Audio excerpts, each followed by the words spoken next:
Now, this topic today that we will address is something I've been wanting to do for a while, and of course has been woven in many, many ways to our webinars for quite a few years. But we really have sort of two things in mind here, two audiences, if you will. One of them is that we have an increasing number of colleagues coming from applied behavior science, applied behavior analysis, into interest in our work. And as those of you who know this work recognize that we shifted with the influence of Tom Gilbert to a focus on accomplishments first, and then looking at the behavior needed to produce those. And so part of this is to link back our accomplishment-based approach to the roots in Skinner's behavior science. And all of these people on the slides that you're looking at were mentors of mine and teachers of mine, and they were also very important contributors to the field of behavior science and performance improvement. The second thing is that we have more and more client organizations where people are quite interested in evidence-based practices, and especially in fields like biotech and pharmaceuticals and medical devices, where we've worked quite a lot over the years.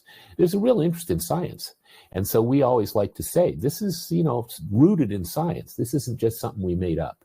So that's kind of what we're trying to accomplish here. Now, before I get into it, I want to remind you that this will get recorded on and then posted on YouTube in a couple of days.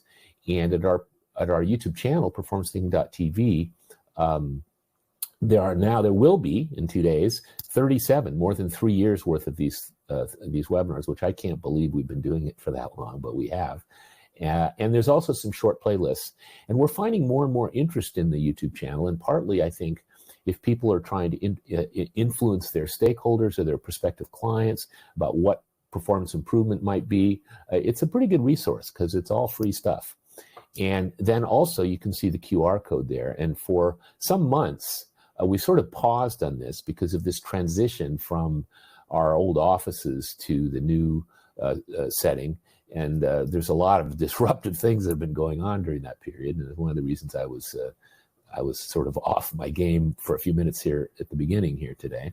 But we've been producing these free study guides because more and more people are talking about using some of our webinars as in classes, in study groups, and so forth. And so if you want to get on the list for those, for future ones and for the ones that exist now, you can use that QR code to sign up.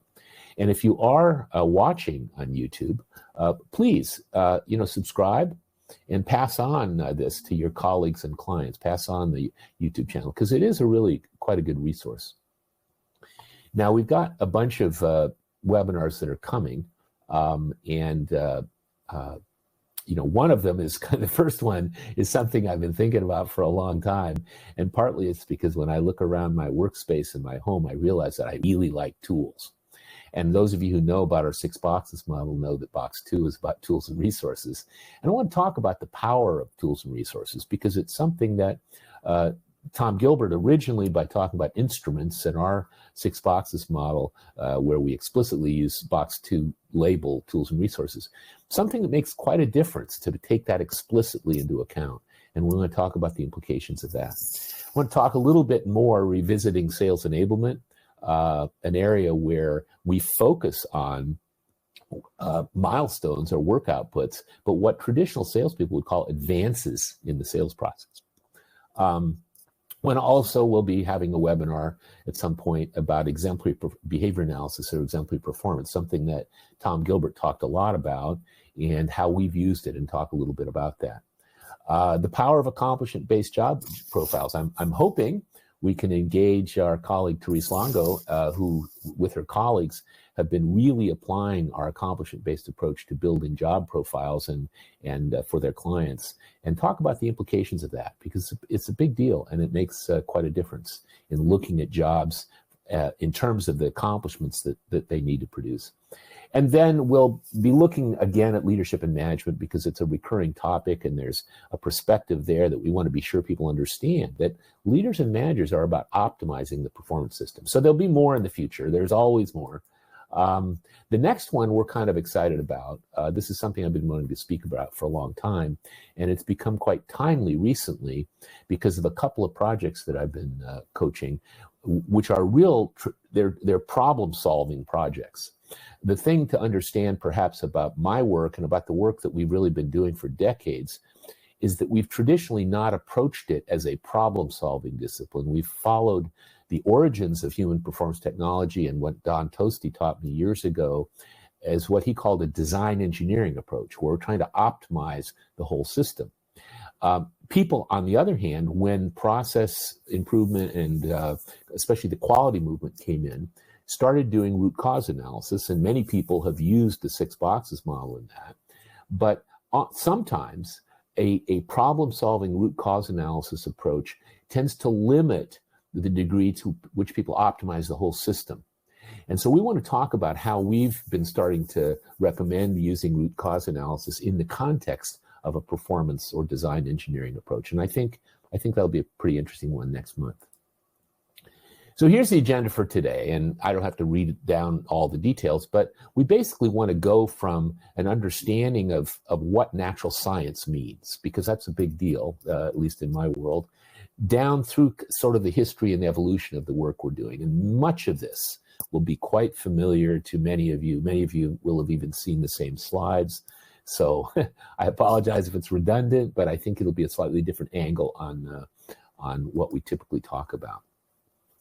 Now, as I mentioned with the cover slide, these are all mentors and teachers of mine who have also made big impact on our work, performance thinking. And I'm going to talk about their contributions. 2 of them who were colleagues of mine, Dale Brethauer and Gary Rumler, both were certainly influenced this work, but they were less my personal mentors than the other folks. But much more extremely important people in the field. Dale Brethauer for his sort of total performance systems approach, which has really been fleshed out over the years in behavioral systems work. And Gary Rumler, who worked with Dale, and of course most people know of as a guy who had major contributions to the whole process improvement and whole organizational performance improvement world. So these were also extremely important contributors, despite their just being sort of my friends and colleagues and less my mentors. And of course, then there's me, and so these people, I'm sort of the repository of a lot of these people's influences. And so what we're going to be talking about really is how, in a certain way, they have influenced my work, and my work now has become applied by a lot of other people who are advancing it in important ways. So I want to talk about Skinner's natural science of behavior. And this is a point worth making because people talk about the social sciences. And the social sciences have a whole lot of features about them, but they are not necessarily a natural science. And as I'll speak about this a little bit, Skinner's science was explicitly a natural science, and that is first and foremost because of this bullet, which is that he used standard units of measurement, as in physics, biology, chemistry, where people use feet and pounds and kilograms and meters and milliseconds. In other words, standard units of time. And in the case of this work, count of things, behavior, and the time in which those occurred. And so, first of all, Skinner's science was a natural science because it used standard units. It didn't use things like percent correct or rating scales or time sampling, which would never be accepted by a natural scientist. So that's one of the things. The second thing is that there are standard units of analysis in Skinner's science. That is, he talked about the antecedents of behavior, which may become discriminative stimuli, the consequences or the subsequent events, if you will, of things that come after behavior that may become reinforcers or punishers, the response classes of behavior, which then become countable. And so there were standard units of analysis in the field of in Skinner's natural science. And they were defined by their relationships with one another. In other words, a response is a movement or an action which produces a consequence and or is prompted by an antecedent and produces a consequence. And those relationships between them are actually what define the units. The other thing in Skinner's work was that his research was fundamentally single subject experimental analysis of behavior. In other words, each individual organism, be it a rat or a pigeon or a human or a monkey or a dog, was its own experiment. And so over time, when there was replications of the same results, one could begin to make general statements and laws, if you will. And in that sense, the science was not hypothetical deductive. It didn't start out trying to prove something or to test a hypothesis. It started out with measuring behavior, changing things to see what might have an effect on behavior. And then when some finding happened, when it was discovered that, let's say, some kind of consequence affected the frequency of the behavior, to try that again with another individual, with another organism, etc. And so the general laws or findings that come from that kind of science are based on replication, on generality. They're not based on statistical analysis. They're not based on testing an hypothesis. And that's an important difference. And it's also a reason why applying Skinner's science in education, training, and performance improvement is so powerful, because it's about the people, the individuals, the groups, the organizations, whatever, that are in front of you, and what you can demonstrate in your work with them, rather than applying some generic recipe. And then finally, there's a focus on discovery. One of Fred Skinner's favorite statements, to me at least, was he used to say, when you run into something interesting, drop everything and study it. And what he meant was, if there was an outlier, if you were measuring something and you saw a very high value, a very low value, stop and take a look, because that might lead you to understand something or discover something which is not widely understood or recognized. And so there's a focus on discovery. And what I want to talk about over the next period of time is kind of what that looks like as it's evolved in our work. Now, I highlight this book from my late mentor, Hank Pennypacker, and Jim Johnston, who was the first author in the first edition of this book and the subsequent editions. This is a book that's important for applied behavior scientists, but it's also in its earliest version in the 70s, when the first edition was produced. It's what made me really clear about what natural science involves, that it must have standard units of measurement. It can't have measures that are sort of based on statistical averages or interval sampling or percent correct or rating scales. Those would not be accepted in the natural science, and they're not accepted in the natural science of behavior. And in fact, that leads into Skinner. And this is a surprise to many people. Many people, if you ask them, what were B.F. Skinner's most important contributions? If you know anything about B.F. Skinner, which of course, the longer we get away from his lifetime, the fewer people are aware of his work. But he was asked in 1968 in an extended interview by Richard Evans, as you can read, Dr. Skinner, of all the many contributions you've made, which do you feel be most important or significant? He said, it seems to me that two important things were the use of rate of responding as a basic datum, that is a natural science measure, and the so-called cumulative record, which makes changes in rate conspicuous. That is a standard graphic display. Now, this is surprising to some people, because many people think that schedules of reinforcement or discrimination learning or the various discoveries that came out of this would probably be thought of as the most important thing. But those were the discoveries of the science. The science that Skinner created was when he discovered that rate of response was the most sensitive measure we have of the likelihood or probability of behavior compared to anything else. And in fact, there's a story about that, which he talked a little bit about in his autobiography, where when he recognized that, when he saw his first standard graphic displays of rate of response, that is how many responses per minute over time, in real time, and he saw that, he realized he basically discovered a new science.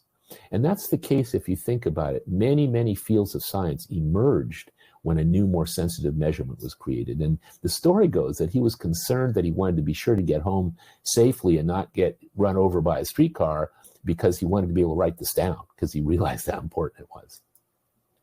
Now, Lindsley was a student with Skinner, and he actually, they started the Behavior Research Laboratory at Harvard, which was one of the first human research laboratories using Skinner's methodologies. Lindsley committed to Skinner's measure, rate of response, or what he called behavior frequency, and also standard graphic display. he invented another kind of standard graphic display called the standard acceleration chart.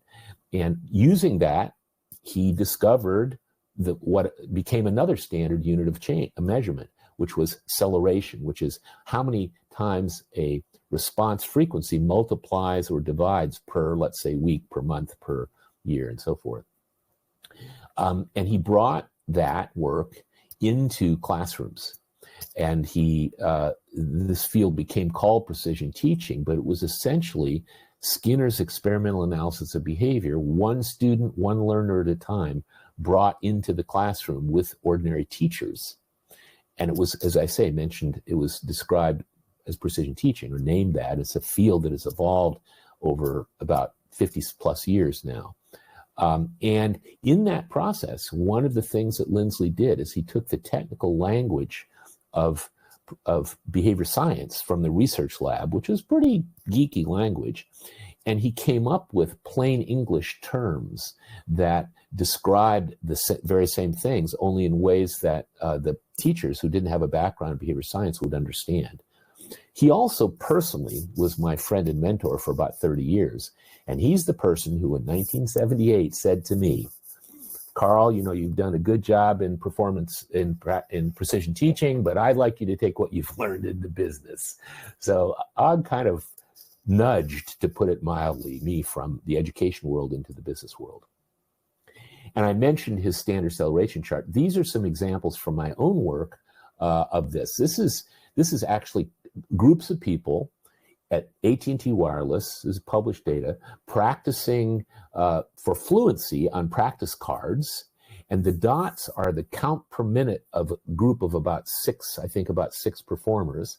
And it shows their growth over time. And so the notion of acceleration is what's reflected in that protractor-like thing on the right that says multiply or divide per week. This is a standard graphic display that, because of its multiply, divide, scale up to left, can project learning rates in straight lines, which is really powerful. Now, applied on a weekly measure, this is from the very same call center, except this is calls handled or solutions provided to customers per week. And the black dots are the growth of productivity, basically, in the customer service reps that we trained in about 2 weeks. The open squares are the previous training methodology, which did not use our fluency, what we call fluency-based training, and it took them actually about 2 months to get up to benchmark levels. And we beat that quite a bit. You can see the difference. And then here's some data. This is from a different context, but this was a small independent consultant from many years ago that I was working with. And what you see here is dollars per month that consultant made, if you will. And the only change was a different invoicing thing. But again, you can see in the standard graph, you can see the variability and the levels of performance and the change in it over time. So these are some examples of standard graphic display of data that Lindsley created. Now, B. Barrett, I worked with after I finished most of my coursework. B.F. Skinner, who was my teacher, sent me to somebody who sent me to B. Barrett. And I was associate director of her research lab for about 10 years. She had done a postdoc with Skinner and Lindsley at the Behavior Research Laboratory, but her interest was on measurement sensitivity. And it was, what that basically meant was she got really excited when she discovered that Skinner's measure, rate of response, was extremely sensitive, that it showed up differences between individual clinical clients and or students in ways that no other measure she'd ever used was. So she got very excited about that. She did research with Lindsley and co-authored some laboratory publications with him. She also was the ghost co-author of a groundbreaking article in the Journal of Education, which represented Lindsley's move from basic research into the classroom, called Direct Measurement and Prosthesis of Retarded Behavior. In those days, retarded, this was the 60s, was considered, that was an okay term. She used Skinner's rate of response measure in clinical assessment, in laboratory research that I participated in, and in the instructional design work that we did in her laboratory classroom and I led. And she mentored me for 10 years. So she taught me a lot about behavior science. Eric Haughton goes way back to having done program instruction with Skinner at Harvard. And then he co-founded Precision Teaching with Og Lindsley. He was one of Lindsley's first 2 doctoral students in the precision teaching world. And what he brought to the table, along with several of his proteges, including a man named Clay Starlin, was this notion of breaking components, behavior down into components, and building the pace or the fluency at which people could perform those as a foundation for more efficient learning and application as you chunked up in learning. He advised my doctoral thesis on what's called behavioral endurance. And he also, in 1979, gave me a copy of Gilbert's Human Competence book. He'd known Gilbert when they were both at Harvard working with Skinner. And he gave me that book, which at the time I thought was interesting, but I didn't pay too much attention to it for a couple of years. He also had an enormous impact on the fluency-based instructional design that we, of course, did in precision teaching, but then I and my colleagues during the 80s and early 90s brought into big companies like Microsoft, Genentech, et cetera. And he was a colleague and protege of all the other people on the list. And then there's me. That's a somewhat younger picture, but Lindsley really did kick me out of precision teaching. You know, he said, "I want you to go into business." I said, "Yes, sir. You know, I'll do it." I didn't really know what I was doing, but we began to use the standard acceleration chart in plain English and our fluency-based instructional design in business, starting with banks. And we actually, in the early days, discovered the area of sales knowledge. And this was early on with bankers who were moving into deregulation, where banks could now sell things for the first time. And so we enabled banks, people in banks, for quite a few years to become very, very knowledgeable and fluent in what they had to talk with customers about. And that actually, we published some work from that, and that led to the establishment of Product Knowledge Systems, which was my second company after Precision Teaching and Management Systems. And this evolved over time. This work evolved over time into performance thinking, because it had a huge, I joined ISPI in about 1983, and I met Tom Gilbert and Joe Harless and a whole lot of others. And so this all sort of came, you know, I became the recipient of these people's stunning research and development. Now, while that was all kind of happening, and this is, I think, important for people to understand about the field of performance improvement, there are a bunch of early behavior scientists who were involved in instructional systems, in program instruction, basically. But, you know, those are people like Dale Brethauer and Gary Rumler and Lloyd Homey and Don Toasty and et cetera, the other people listed there. And these were big thought leaders in the field of instructional systems. And they were trying to optimize learning. They were trying to get the best learning they could with sort of the most cost effectively, if you will. And those people contributed, especially Brethauer and Rumler, but others too, to the whole behavioral systems approach, where people were starting to look at behavior and say, wait a minute, we need to look at this whole system that's supporting behavior in organizations. And that eventually became performance systems. And, you know, Harless, who was Gilbert's student and protege, Tom Gilbert, who I'll mention in more detail shortly, he focused on the whole idea of front-end analysis with a focus on accomplishments. And he developed and job-aided the whole process for performance analysis and design. And he was a big influence on me as well. So let's go back and start a little bit with Skinner and sort of take this a step at a time. The first thing is that this was sort of Skinner's framework. The little letters at the top are really how he would have described it, which was discriminative stimuli, set the occasion for responses, which hopefully are followed by reinforcing stimuli, although sometimes by punishing stimuli. Now, that was sort of plain Englished by actually Og Lindsley and in part also by Aubrey Daniels into antecedents, behavior, and consequences is what people talked about. And those were what we would call functionally defined elements. In other words, what started out as events before behavior and behavior that was happening and things that happened after behavior, which we didn't really know in the laboratory what their effect might be, if we changed one of them, like if we added some different consequences and we saw an increase in the behavior, we could now talk about that behavior as being responses and the events after as being functional consequences and so forth. So this was where Skinner started. And this is a simple equation, if you will, that was used to think through the laboratory, in Skinner's laboratory, where it was mostly non-human subjects. Now, following that, Gilbert, who spent a little time with Skinner, but who also simply knew Skinner's work, he developed the behavior engineering model. So there's a straight line through Gilbert from behavior science, where what he talked about was, he said, wait a minute, we humans are not like the white Carnot pigeons or the rats in Skinner's lab, who are sort of considered to be more or less the same. What he recognized was that we humans have a lot of individual differences and a lot of group differences even.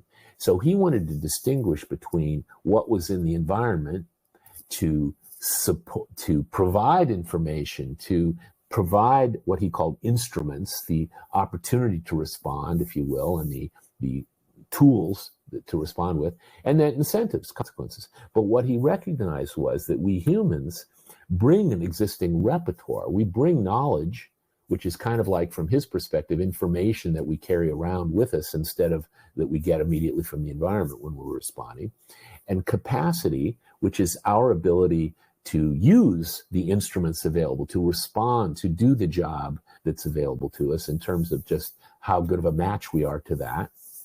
And then motives, which was his way of talking about the functional value of consequences, in the sense that we could arrange some so-called incentives, but if people didn't care about them, if their motives were not aligned with those incentives, they wouldn't work. So this was Gilbert's framework, and it was a really powerful one. And many, many, many thousands of people have used and are still using Gilbert's behavior engineering model. I started using it when I first got my first sort of work doing fluency-based instruction in about 1983 or 84 with bankers, and we were working down in the knowledge component here. But what we recognized was that in order to, first of all, implement a program that involved people doing self-study and practice, and secondly, in order to be sure that it applied on the job, we need to provide information that set clear expectations and provide feedback. That is what he called data. We needed to be sure that the tools that people had, job aids and so forth, were working effectively. We needed to be sure there were incentives for improving performance. And so we were excited about this. I and my sort of nerdy, the people on the teams I was leading in these instructional design and implementation kind of projects. But the trouble is, when we tried, and many people know this, but when we tried sharing this model with our stakeholders, with our clients, it looked something like this. It was like, what? What do you mean again by what do you mean by data? What is that? Or what do you mean by instruments? Is this a guitar or a personality thing, or what is it? So people really had a hard time with the names that Tom had. And so I spent some years between about 85 and around 91 tweaking the language. And I had other colleagues who did too, like Harold Stolovich and a number of our colleagues who tweaked the language.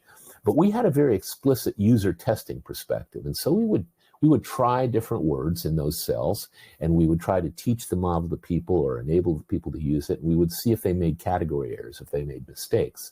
And so in the late 80s and early 90s, we landed on this language. We found that it worked extremely well. We could introduce this to somebody very quickly, and they wouldn't be using it in some sophisticated way maybe, but they wouldn't be making category errors for the most part. So it stuck. We, however, didn't know what to call it for a while. We did know, however, that once we had this framework, it really expanded how we could understand the variables that influence behavior. So this is a job aid that some of you are probably familiar with, of the positive behavior influences that sort into these categories. And these are the negative behavior influences or obstructions. So this gave us a robust way to think about the variables, if you will, that we could use to influence behavior. And it did work. People didn't make category errors. We found that people really liked it, and it kind of spread like a virus. And in fact, Tom Hogan, I didn't have a name for this thing for several years. I would get up in front of groups that I was training and say, well, this is kind of a derived version of the behavior engineering model, but it's obviously not Tom's language, so we don't want to, we want to be scholarly precise. So it's really not the behavior engineering model in Tom's, in Gilbert's sense, but it's the same categories, et cetera. And I was doing that. Tom Hogan was a brilliant sales training guy. He was VP of sales training at Dun Bradstreet, and client of mine for some years. And I remember I was in the front of a room sort of hemming and hawing about what I just said. And Tom was in the back of the room, and he said, well, you always talk about those boxes. Why don't you just call it the 6 boxes? So that's how it got its name. And I say, even though this is a small group, I'm proud to say that a couple of years ago at the annual conference of the International Society for Performance Improvement, a colleague of mine who I didn't know was going to do this had a session where people voted on the best performance model in the world. And guess what? The 6 boxes model won. And I think that's because of the plain Englishness of it, frankly. So the big discovery of that, if you will, was that, wow, plain English really does make a difference in this world too. We sort of learned that, or at least had the model from Og Lindsley, but this works. This spreads. People like this, and so that set an occasion for things going forward. Now, to drill a little bit more into Tom Gilbert's contributions, not just about the behavior engineering model, but what I think is most important is his focus on accomplishments. Most of you who are with us today have seen this quotation before and probably know about it, but it's, in my opinion, one of the most important things that has ever been said in the field of performance improvement. He said in that famous book, which is still being taught in graduate school, and I bet you, look at the names here, I bet you some of the folks here have studied it in graduate school. He said, in the great cult of behavior, behavior itself is viewed as an end rather than a means to an end. But we must enable people to produce accomplishments, the valuable products of behavior. In other words, he talked about the world of work.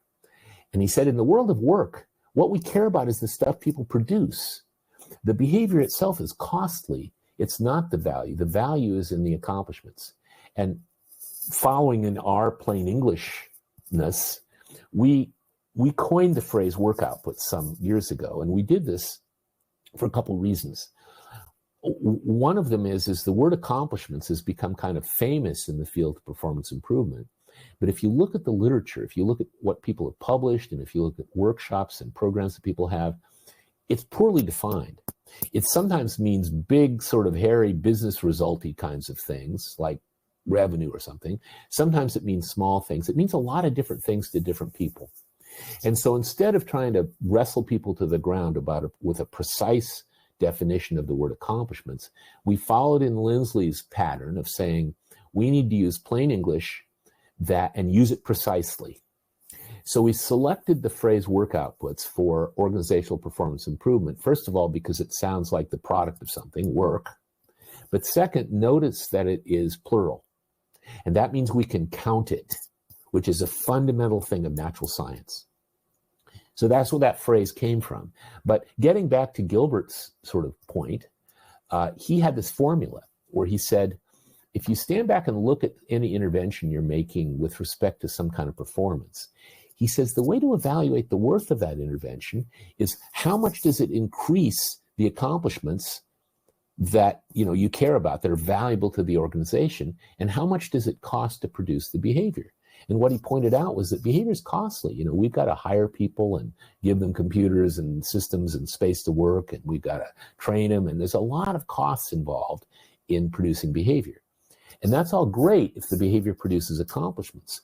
But if we're going to do things like, for example, run a training program, let's be sure that the training program actually produces some increase in the value of the accomplishments that people contribute. Now, I don't teach this as a sort of a numerical thing. You can do it. You can, in many contexts, do this analysis in a spreadsheet kind of environment. But I mostly think of it as conceptually important. And of course, these days, probably the more common way to think about this is return on investment. whatever you're doing, coaching, training, job aids, new systems, process improvement, you name it, that intervention is going to return something on investment if it increases the value that people produce and either lowers the cost or keeps the cost same so that your ROI is better. So that's a real important conceptual framework to think about if you try to look at organizational performance improvement. Now, I always like to say this. I have a good longtime friend and colleague who's a good organizational behavior management guy. Brett Denovi is his name. And early on, when I was talking with him about this accomplishment-based approach, I remember, and I just loved this, he said to me, like, can you tell me again, like, what is it? Tell me why this accomplishment thing is so important. And for whatever reason, I spontaneously said, well, have you ever been in a meeting, Brett, that failed to produce any valuable outputs or accomplishments? And of course, everybody has. This is one of those things where you hit your head and you say, oh my God, of course I have. And so I think that's one of the best examples, because we've all been in meetings where you get to the end of the hour and it's like, well, I guess we got to keep meeting about this. But and good meeting management suggests you define the desired accomplishments from the beginning. Like, at the end of this meeting, we want to make some decisions, have a couple of action steps, and a draft plan or whatever. Those are outputs. Those are accomplishments. So that's a nice way to talk to people about, sort of get their eyes to open about what it means to, produce accomplishments. Now, even in the laboratory, and this is something that Ogden Lindsley taught me years ago, this picture, for those of you who are not familiar with operant conditioning, this picture is a pigeon in a Skinner type laboratory, sometimes called a Skinner box. He didn't like that, but it'd be called an operant conditioning chamber. And notice that this pigeon is pecking a key, and that key, if the pigeon actually pecks the key properly, closes the micro switch, and that produces not only a record, but they get food. And so what Lindsley pointed out to me is the key peck is not what's important. Particularly, the animal could peck around the key and miss the key and all kinds of stuff. What's important is the switch closure, because if the animal responds correctly, then that micro switch closes and he gets food, and it also gets recorded. So this is it's like even in the pigeon lab, in the behavioral laboratory, the accomplishments is what's important. And one of the cool things about this is if you're coming from a behavior science point of view, or for that matter, if you're not, what's important to know is that everything we know from behavior science, we can apply in an accomplishment-based approach. It's just that we begin with the accomplishments, which guides us to what behavior we need to develop, produce, increase, et cetera, et cetera. So it's a context for applying behavior science in a way that delivers value. Now, Harless, who started out as an undergraduate at the University of Alabama and was a student with Tom Gilbert, and then they actually had a business together for a while, and then Harless became just a giant in the field of performance improvement and was a friend and mentor to me until his untimely death. He made a big deal about being accomplishment-based, and he published this little book, which is pretty outdated, but I love the title, where he said, an ounce of analysis is worth a pound of objectives, in 1975. But he taught people to analyze performance with a focus on accomplishments. And this was very important. He even used to talk, when he'd move into this kind of behavior science mode, he even talked about analyzing behavior down to the operant level, which is a direct sort of influence of Skinner's way of talking about behavior. So Harless was a really big contributor. And one of the things that he did, beside teaching people how to do performance analysis and teaching people how to do job aids in a beautiful way, is he had a system he referred to as accomplishment-based curriculum development, conveniently described with the acronym ABCD. And this graphic kind of reflects what it was. What he said is, if you're doing training for a job title or even for a process, don't start out with the behavior. Start out with the accomplishments that you need people to produce, and then figure out what the behavior, the tasks, steps, etc., that you need to, that your participants or your trainees need to produce that accomplishment. And on the right side is sort of what the curriculum would look like if you built it in parallel to that. Now, he created a whole system of this, which he introduced into big companies, and these were some of the big organizations. It's interesting to me that, for example, the Coast Guard, which still uses this approach, and Boeing, and certainly FedEx, these are all organizations where precision and care and attention to detail are important. And so they applied this very, very performance-based approach to training, which has been very powerful. And it had an influence on me for sure. Now, after his retirement, Joe Harless also wrote a book called The Eden Conspiracy, which was about implementing accomplishment-based education for kids. And it was published in '98 originally, and then went out of print. And I got involved with his widow, Carol Harless, in getting it republished. And we republished it through the Cambridge Center for Behavioral Studies in 2017. And it's cheap. It's like $19.95. So I highly encourage people to check it out. We created a little URL for it. And if you want to, buy a copy, that QR code will get you to it. But it's an important application of this accomplishment-based approach to doing education. Now, in the content, with all this going on, as I've just tried to describe sort of conceptually, the field of performance improvement, or in the International Society for Performance Improvement, called Human Performance Technology, got really complicated. And I'm sure some of you have seen the typical slide that I use for this, where there's a whole bunch of models. And this one, I'm just going to show you the big model. This was the Human Performance Technology model, or the HPT model, which was published on the International Society for Performance Improvement's website for many years. It might still be there, although I haven't found it recently.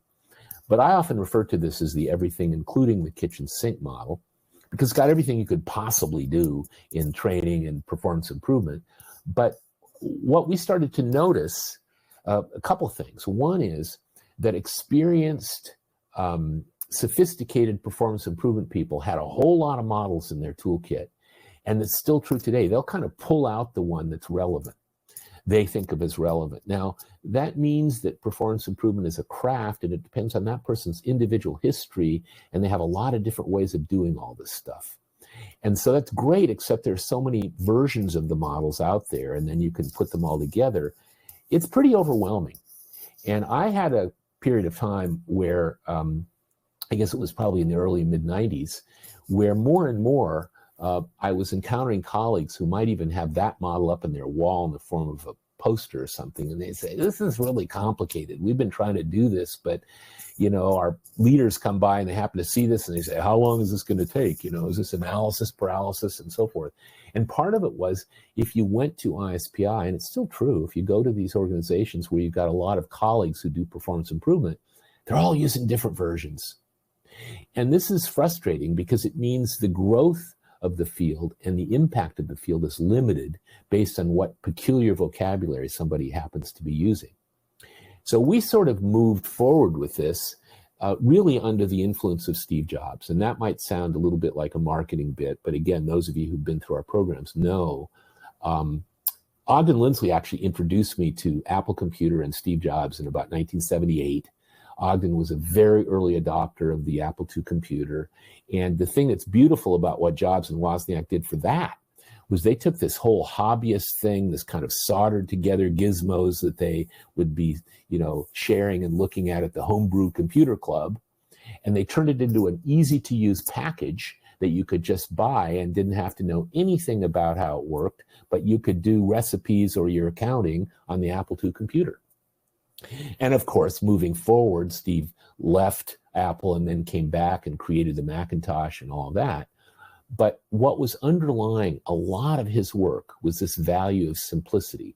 And this book is a really cool little book that I've encouraged people to take a look at, because Ken Segal worked with Steve at both Apple and at Next Computer. And he talks about all the ways that simplicity influenced how Jobs did meetings, how they looked at the user interface, how Jobs said his most important job was to say no to additional features that made things too complicated. And so I was influenced by that early on. And as I started to look at the field of performance improvement with all the good stuff that was out there, it was like overly complex for people.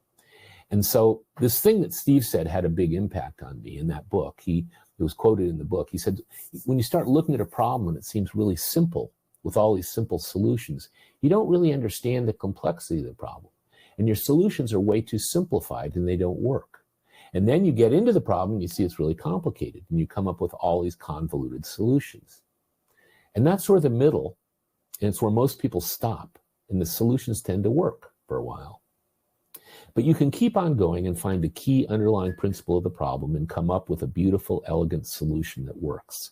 Now, when I encountered this, it sort of blew my mind because I realized that sort of half consciously, we'd been trying to do this with performance improvement. And so let me trace that out. And again, many people know about that. And by the way, if you want to know more about my history with simplicity, I was invited to do the Donald Baer lecture at the Association for Behavior Analysis International a few years ago. And I gave a talk, and this will get you to that talk on YouTube. But fundamentally, we made this simple. We wanted to have a methodology for analyzing, communicating about performance in ways that are actionable and evidence-based. That's what all the models are about, if they're for real. But what we wanted to bring to the table, and we're starting to evolve when we sort of had this aha, was we wanted to use simple visual models in plain language so that anybody at any level in any organization could learn about this, all the way from individual contributors to senior executives and everything in between, so that they could build communities of shared practice based on the shared vocabulary so they could collaborate and continuously improve. And so we started out years ago in trying to apply a set of basic simple models that I'll unpack for you that most of you already know about for different audiences. And we wound up calling it performance thinking because our clients said, you're not just giving us tools and methods, you're teaching us to think differently with these models. So you know, I suspect that we use this simple model to identify the units of analysis. That is, if you look at performance, there's business or organizational or societal results we're trying to achieve. And there are accomplishments that we call work outputs that contribute to that. And there's then behavior with tasks and tactics and so forth that produce those work outputs. And then there's behavior influences which affect the behaviors. This is a very simple way to look at the analysis of performance in its critical components. And of course, we anchor it to work outputs or accomplishments. We want to know what's at stake for the business first. But then we say, let's take a look at this performance and figure out what the accomplishments are. And in our work, a work output is a thing. It's a countable noun. Information would not be okay because I don't know how to count it. I know what a report is or an update, but I don't know what information is. So as those of you who've been through our programs know, we're rather nitpicky when it comes to the language you use to describe work outputs or accomplishments because they need to be a thing that we can count, again, with our natural science measurement in mind. And there's lots of types of them, and we're not going to go into those now. We've gone into this in great detail elsewhere. But these are all different things that people produce through their behavior that are valuable. And this list, again, as many of you already know, I think, is not a taxonomy, but it's a set of sort of a short list of words that when we're interviewing people, when we're observing performance, when we're analyzing performance, these words often prompt us to think about accomplishments or work outputs that we might not have otherwise thought of. So this is a very pragmatic list of types of work outputs. The thing is, when we focus on accomplishments, there's a bunch of powerful benefits. First of all, as I mentioned very early on with Tom's equation, this is about the valuable contributions that people make. So we want to focus on that in organizations. And yes, behavior is important, but it's costly, and we want to optimize the return on investment. When we look at accomplishments, it points us to needed behavior. We aren't just talking about, leadership behavior for its own sake. We're looking about what leaders do to arrange conditions to enable other people to produce important accomplishments. Accomplishments also tell us when behavior is successful or completed. So as many of you know, because I can see in the list here, a bunch of you are pretty sophisticated performance analysts, and many of you have been through our programs.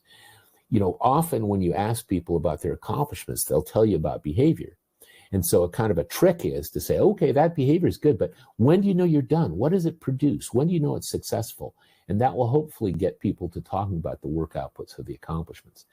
Another thing that we've learned over the years is in the organizational behavior management world, which focuses on behavior kind of for its own sake, there's often an explicit focus on programmed or arranged consequences, payoffs, performance pay, etc. And there's nothing wrong with that. But one of the things that we've learned is that if you can connect people up to the valuable accomplishments or products that they produce and show them how those things contribute to the organization or the society or the culture they're involved in, and you can get them good at producing those accomplishments, very often that becomes a natural reinforcement. And very often we might want to say, thank you, that's a great job, but we may not need to use extrinsic programmed, if you will, consequences. Accomplishments are also a heck of a lot easier to measure than behavior. We can count them. And so, that's something I'll come back to in a minute. But, and the other thing that I learned a few years ago, I was reading an article in Harvard Business Review about the challenges with feedback. And what I recognize is, and many of you, again, in this list in this group right now, have looked at this through our programs. If you can define the criteria or the characteristics of an accomplishment that make it good, whether it's a decision or a relationship or a proposal or a widget, whatever it is, it's a lot easier to set expectations and provide feedback, and then to go into the behavior if we need to for producing it. So crisply defined accomplishments with criteria make it easier to provide feedback as well. Now, many of you know the answer to this, but if you're a performance analyst, the question is, where do we find accomplishments? And again, I apologize, by the way, to the group, because we started about 10 minutes late because of my screw up on the technology. So we're going to go a little bit over, but of course you will get a link to the recording and you'll be able to find it on YouTube in a couple days. So don't worry if you have to drop off here because you got a meeting. But anyway, where do we find accomplishments? First of all, this is something Gary Remler gave us. He gave us a framework, a way to think about, and this is often called an organizational relationship map. This is a whole organization. This happens to be a behavioral health organization, and all of the boxes inside the gray frame are inside the company, and they're different groups, teams, and departments. And then the boxes that are outside the gray are different contributors, resources, customers, etc. And so this is a picture, often called an organizational relationship map, of how all these different sort of groups and entities and departments pass stuff around, deliver value to each other. And if you're looking at a whole organization, you can start with this and then sort of drill down to find processes and outputs and roles in there. I don't do a lot of that work because mostly I work with sort of global 1,000 companies. But if you're working with a company where you can get your arms around the whole thing, this is a great way to start. More commonly, we look at processes. And this is a very simple process map with 3 players: the author of the content specification document, the editor, and the approver. But the boxes have the behavior in them. And that's usually what people put in process maps. But what we've circled here are the products of each of those steps. And what we found is if you do that, and our process improvement friends agree, if we can define what each step is supposed to produce, it's a lot easier to diagnose when things go wrong, to identify how people could behave differently to produce the thing at a higher quality or productivity level and so forth. And it's also easier to measure. So this is many of the projects we get involved in or coach are about processes. And then, of course, we can look at individuals. This is what we call an individual performance map of a clinical supervisor in a behavioral health organization.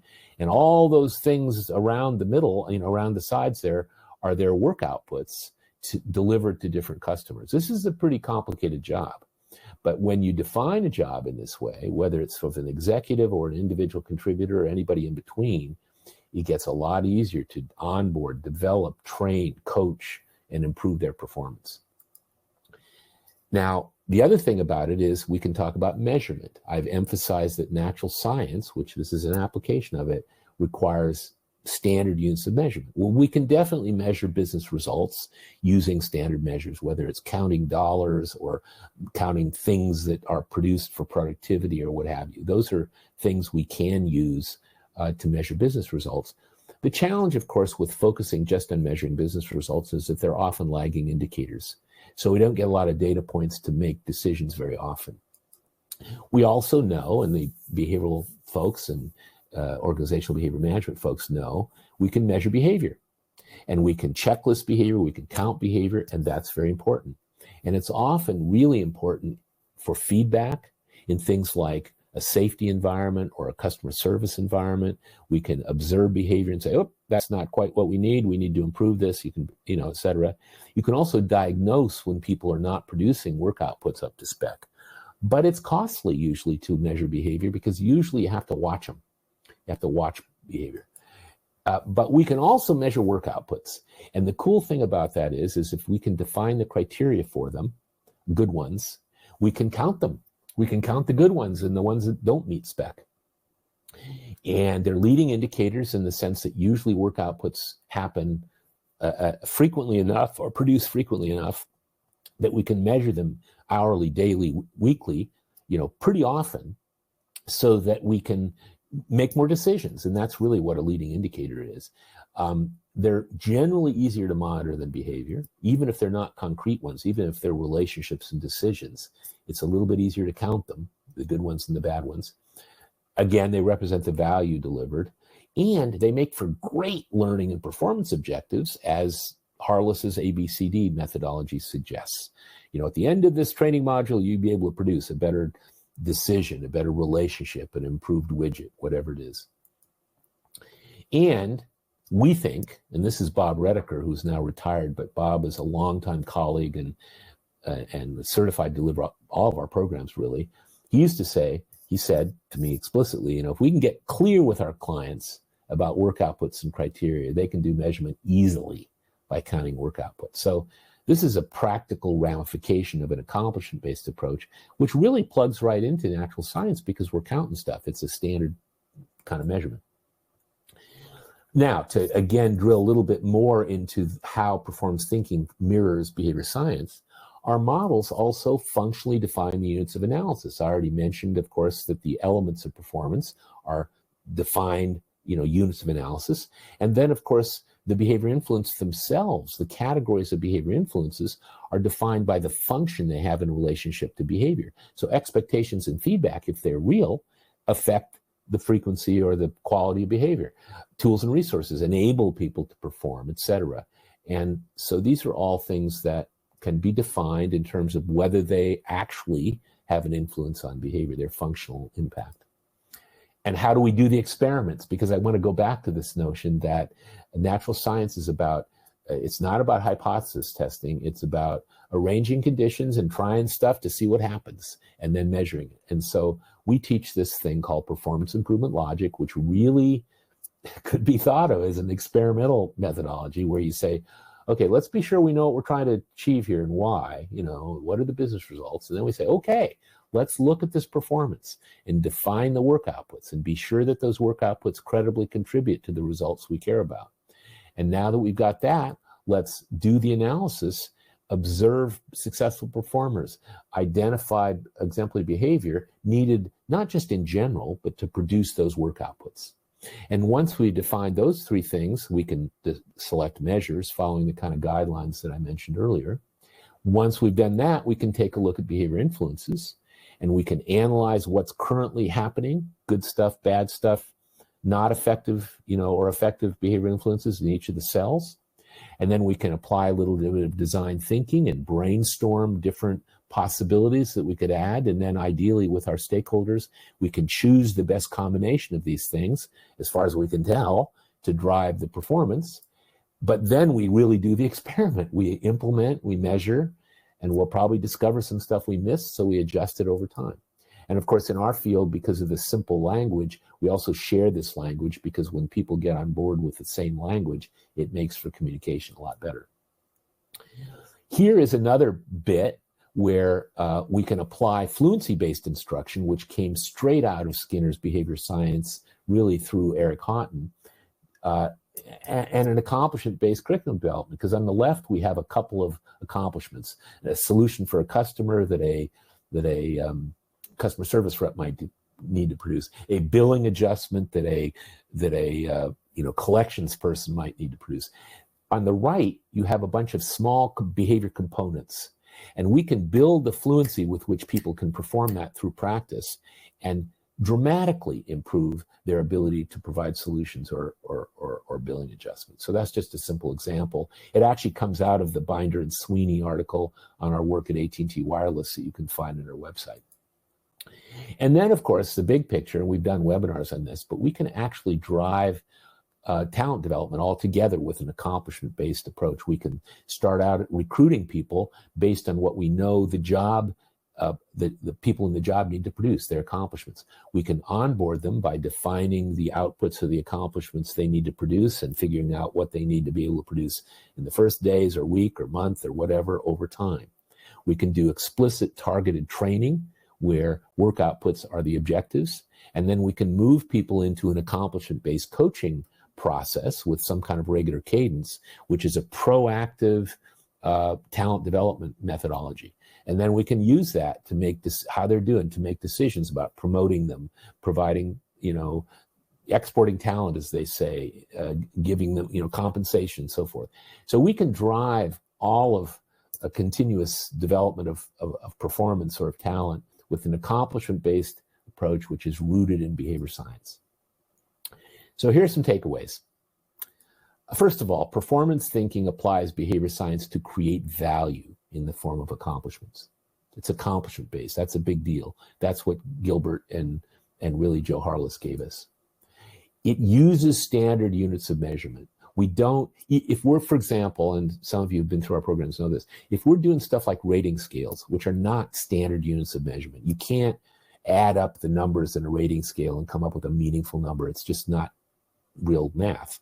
But you can count how many people say the thing is excellent, pretty good, average, not so good, or terrible. And so you can even count people if you use rating scales, and that's a standard unit of measurement. But the point is we focus on standard units of measurement. The performance chain identifies or depicts functionally defined standard units of analysis, that just like in behavior science, how we break down what we're looking at into different units. And the 6 boxes model sorts the functionally defined behavior influences, just like Skinner's 3-term contingency. It's just a little bit more robust because it takes the reality of people working and the fact that tools and resources are really important, and that we need to look at their motives and preferences to be sure the incentives work and that we're doing other things aligned with what they need and want. The 6 boxes model also is a systems model, really, because what we're trying to do with the 6 boxes model is to optimize and align all the conditions that are supporting some particular hunk of behavior. And this is really a simplified way to look at what much of the behavioral system stuff is involved with. I already mentioned this notion that if we enable people to produce valuable accomplishments and make them clear how they're valuable, often that can reduce the need for contrived or programmed consequences, because people will find inherent, motivation by doing a good job, if you will. And frankly, this whole approach, we can use everything we know from behavioral science. So if you're trained as a behavior scientist or an organizational behavior management person, you don't have to throw any of that away. It'll be incredibly powerful. It's just start with organizational and business results and the accomplishments that contribute to them, and then follow with your analysis of behavior. So just a few shameless commerce things. We have our open practitioner program. The next cohort starts January 8th. There are seats open. If you're interested, you got to talk to me within the next 5 days, because we have to send materials out for it. You can get more information either on the homepage, performancething.com, or you can use that QR code. We have developed a very powerful executive coaching methodology based on accomplishments, and we're just starting to sort of bring that out a little bit. But if you want to know more about it, or learn more about it, and I'm working with some executives right now using this. Again, the QR code and URL will take you there. And we're really excited. There's a lot planned for 2024. Once we get our office in shape and get out of the storage rooms, we've got this notion of small templated application kits, which will be inexpensive, that we're going to start to pilot in a few organizations over the next few months, and we're going to be rolling those out in 2024. We're also going to hopefully get a little bit more robust. We're thinking of having a public certification process for the executive coaching methodology. So there's a lot coming in 2024. And if you want to get on the mailing list for when these application kits come out, you can use this QR code to get there. And I already mentioned the free study guides, and we're going to crank out more of them in the coming months. We have a new colleague who is, actually Ian is online here, who's going to be joining us after the first of the year, and he's going to help with this stuff. But you want to subscribe to them as how to get to the mailing list. And so that's my story. And I want to wish you happy holidays. If there are any questions or comments right now, I know I've gone on for quite a while, but please put them in the chat box. I'm wondering if anybody here, whether you come from a behavior science perspective or any other perspective, what do you think?